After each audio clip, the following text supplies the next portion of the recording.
villes. Non, attendez, ñun aussi. Les villes aussi. Les régions aussi ont besoin de bons juges, de bons médecins. Il faut que ces fonctionnaires arrêtent de dire ça. Thiat ñu desandi léegi nag ci justice wax carrément mbir bi nga xam ne soxal na Sénégalais yu bëri rawatina le mouvement Y'en a marre l'affaire Kilifeu Simon nga xam ne dañ leen tudd rek ci wàllum passeport diplomatique nga xam ne gis neen mbir mi ba mu commencé posture Y'en a marre ñu bëri sa jàppoon ne Y'en a marre dafa lâché ki nga xam ne mooy kilifa ci mbir mi mais dañoo gis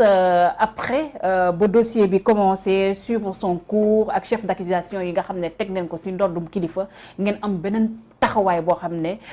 pour ne pas dire ngeen changer posture lan moo wundu changement de posture bi nga xam ne dafay mel ni comme yéen tamit da ngeen naa ñëw pour défendre ki nga xam ne mooy seen frère. D'abord il faut comprendre que ñu mësuñu changer posture. On est resté sur le même principe. Quand cette affaire a éclaté, on a dit clairement que lii na yoon gaaw def liggéey bi ci war. Kilifeu est présumé innocent. ci liñ koy tuumal. ba keroog yoon di wax ne def na. tant que loolu amut. kenn mënu wax ne il est coupable. kon na yoon gaaw pour mettre yoon à l'aise Kilifeu ci boppam moo njëkk a génn. ñun tamit ñu nangul ko génnam toog di observer parce que dañoo bëgg sénégalais yi yëpp bàyyi seen xel ne l'histoire retienne dañoo bëggoon que l'histoire retienne que ñun bi mu nekkee ku bokk ci ñun dañ cee tëddee njaaxaanaay justement pour éviter lii nga wax tey nit ne Y'en a marre de tëddeewul njaaxaanaay làqu nañ doom dóor doom defuñ ko lu tax tey ma mën a toog fii di wax lu ma neex ci dossier bu ma neex ci mim réew c'est parce que bii ma amee man sama propre dossier boo xam ne sama biir la laal dama génn mettre la justice à l'aise pour mun a def liggéeyam mais malheureusement li ñu constaté mooy ay manquements ci suñu justice on peut pas fonder des poursuites ci une collecte de preuves déloyales c'est la première infraction dans ce dossier la première infraction c'est de fonder ces preuves fonder ces poursuites sur des preuves yoo xamante ne dañ ko am déloyalement parce que suñu loi moo ko wax muy premier tooñ boo xam ne tooñ nañ ko Kilifeu parce que il faut pas que ngeen fàtte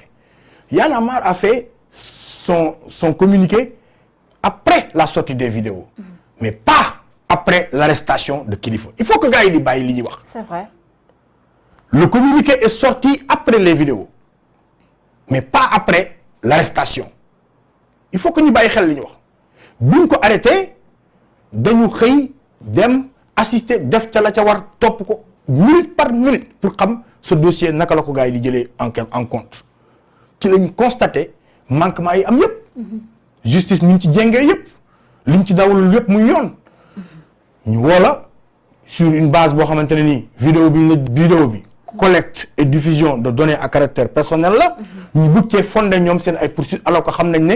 c'est déloyal baaxul xam nañ ne que c'est contraire ak li justice bu Sénégal di wax ñu téye la fa l'enquête la ay waxtu xam ne la ngay wax ca oto ba la yem 10 minutes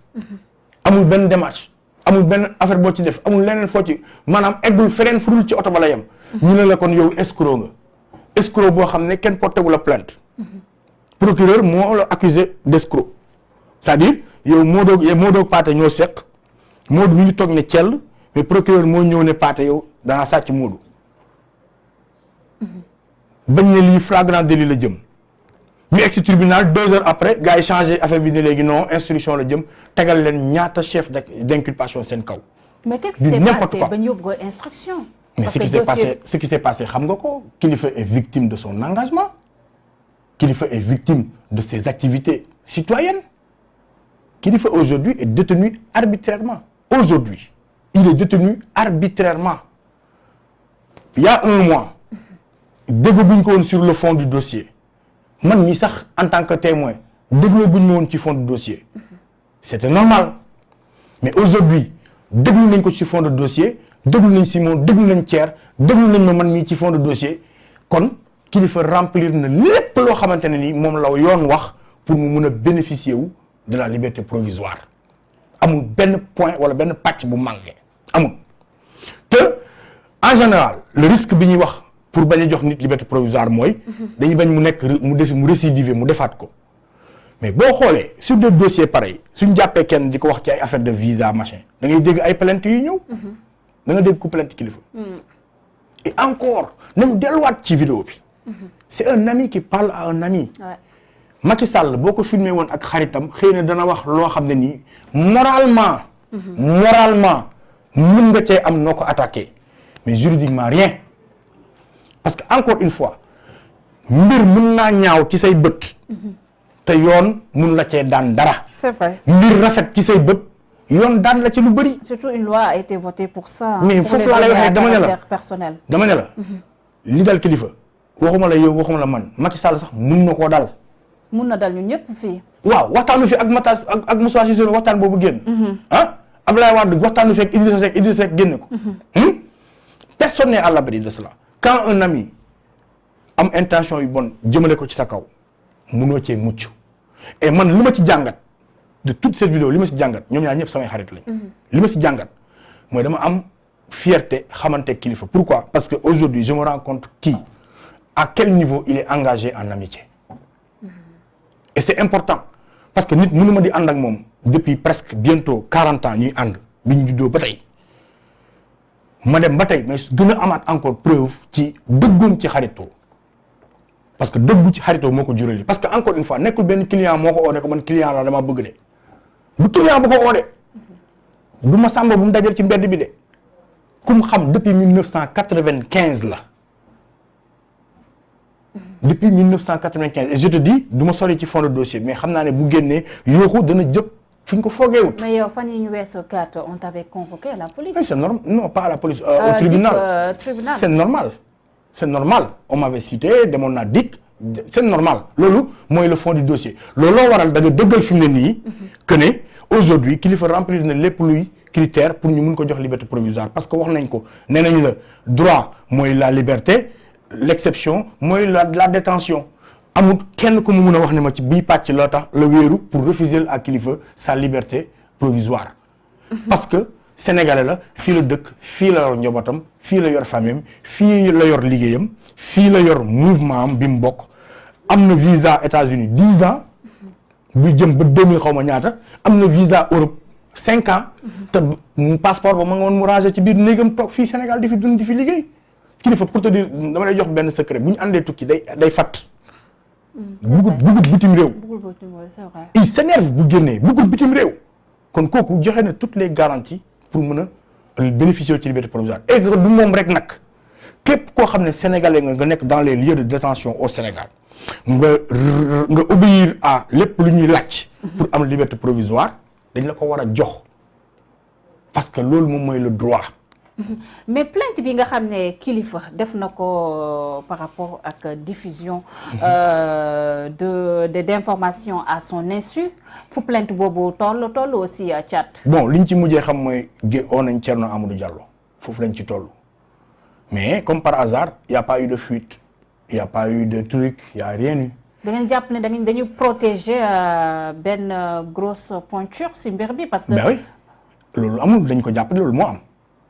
mais vidéo yi waddeewul ci asamaan si di Thier ñi ngi ko jàpp le 14 juillet vidéo yi génn le 24 n'est-ce pas kon diggante fukki fan yooyu lan moo fa xew kan la Thier jox vidéo yi parce que avant vidéo yi di yegg ci média bi am na fu mu jaar vidéo yi avant la diffusion am na fu mu jaar foofu mu jaar fan la kan la piste boobu noonu loolu la waa cybercriminalité wala génn tey suñ ko génnee ba Sénégalais yi xam ko mbir mi dina leer